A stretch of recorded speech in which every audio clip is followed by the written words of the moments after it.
প্রেমের বই, প্রেমের গল্প পড়তে আসলে সবারই ভালো লাগে। এবং প্রেম করতে কেন ভালো লাগে বলেন? তো প্রেম করা কিন্তু খারাপ কিছু না, করা যায়। তবে হ্যাঁ, একটা জিনিস খেয়াল রাখতে হবে যে আপনি যে প্রেম করতেছেন, আপনার প্রেম করার বয়সটা অ্যাকচুয়ালি হয়েছে কিনা, এবং আপনি কার সাথে প্রেম করতেছেন, এটা হচ্ছে মেইন ফ্যাক্ট। ঠিক আছে? অনেক জায়গায় দেখা যায় যে প্রেম মানুষকে সর্বোচ্চ চূড়ায় নিয়ে যায়, আবার অনেক জায়গায় দেখা যায় যে প্রেম মানুষকে একদম ধ্বংস করে ফেলে।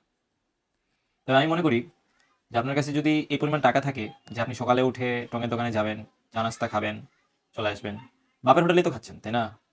তো এই অবস্থাতে আসলে আপনার প্রেম করা উচিত না। কারণ আপনি এখন নিজেই বাপের হোটেলে খাচ্ছেন, আবার আরেকজনকে কীভাবে খাওয়াবেন? হ্যাঁ, আপনার যদি পজিশন এরকম হয় যে আপনি আপনার ফ্যামিলিতে যে বাজার করে তার কাছ থেকে বাজার ব্যাগটা নিয়ে আপনি যদি বলতে পারেন যে আগামী 1 সপ্তাহ বা 1 মাস আমি বাজার করবো আমার টাকা দিয়ে, যেন আমার মনে হয় যে আপনার এই সময় প্রেম করা উচিত। কারণ মনের মানুষ থাকা উচিত। একজন ভালোবাসার মানুষ অবশ্যই আপনাকে অনুপ্রাণিত করবে এবং সামনের দিকে এগিয়ে যেতে সাহায্য করবে। তো অবশ্যই ভালোবাসুন।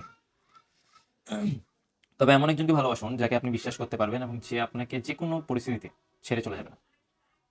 সম্পূর্ণ বিশ্বাস নিয়েই ভালোবাসুন।